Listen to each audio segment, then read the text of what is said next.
چلیے میں نوجوانوں سے کہتا ہوں، بزرگوں سے بھی کہتا ہوں، چلیے ایک پریکٹیکل کیجیے آپ صرف 1 مہینہ، only 1 month نماز کو قائم رکھیے. کچھ بھی ہو جائے، ٹرین چھوٹتی ہے چھوٹ جائے، گاڑی چھوٹتی ہے چھوٹ جائے، کچھ بھی ہو جائے، لیکن نماز مت چھوڑیے. میں پریکٹیکل بات کر رہا ہوں. 1 مہینہ اس پر قائم رہیے، پھر 1 مہینے کے بعد نماز خود ہی آپ کو نہیں چھوڑے گی.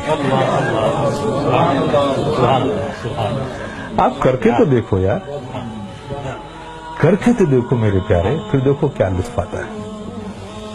آج تمہیں سایہ بھی ڈرا رہا ہے نا، سایہ سے بھی ڈر لگ رہا ہے نا.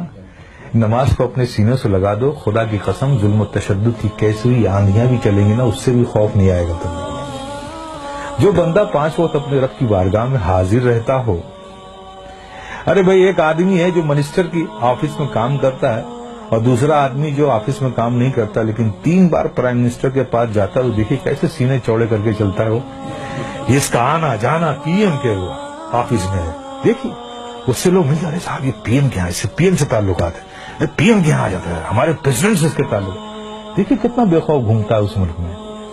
اور تم، اللہ نے کتنا فضل فرمایا کہ 5 وقت تمہیں یہ سعادت نصیب کرتا ہے. میرے بندو آؤ میری بارگاہ. جب تم کھڑے ہوتے ہو تو میں تمہیں دیکھتا ہوں، تمہاری عبادت، اور ایسی حالت میں کھڑے ہوتے ہو، ایسی حالت میں کھڑے ہوتے ہو. چونکہ میں دیکھوں گا نا، تو میں جسے دیکھوں اس کی حالت بھی تو ویسی ہو.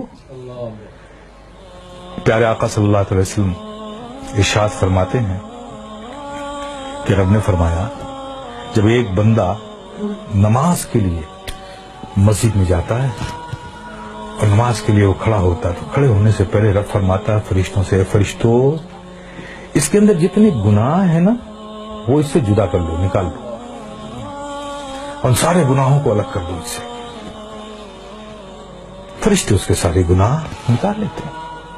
اب بتائیے، سارے گناہ نکل گئے اور آپ نماز میں کھڑے ہو گئے، اللہ اکبر، اور رب کی توجہ آپ پر، رب آپ کو دیکھ رہا ہے، آپ اس کی عبادت میں کھڑے، گناہوں سے خالی ہو گئے. آپ سوچئے اب نماز ادا کر رہے ہیں صدق دل سے، میاں انہماک کے ساتھ، رب کے ذکر میں، اس کی یادوں میں مستغرق ہو کے آپ جو بھی دعا مانگو، گناہ الگ کر لیے گئے، عبادت میں ہو، رب کی بارگاہ میں ہو، دعا قبول نہ ہو.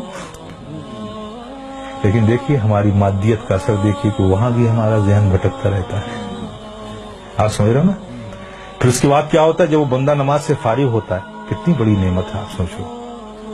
نماز سے فارغ ہوتا ہے، فرشتے پوچھتے ہیں، مولا وہ جو نماز سے پڑھنے سے پہلے اس کے گناہ الگ کیے تھے، وہ جو سب رکھے گئے ہیں الگ، اس سے یہ نماز سے فارغ ہو گیا، اب اس کا کیا کروں،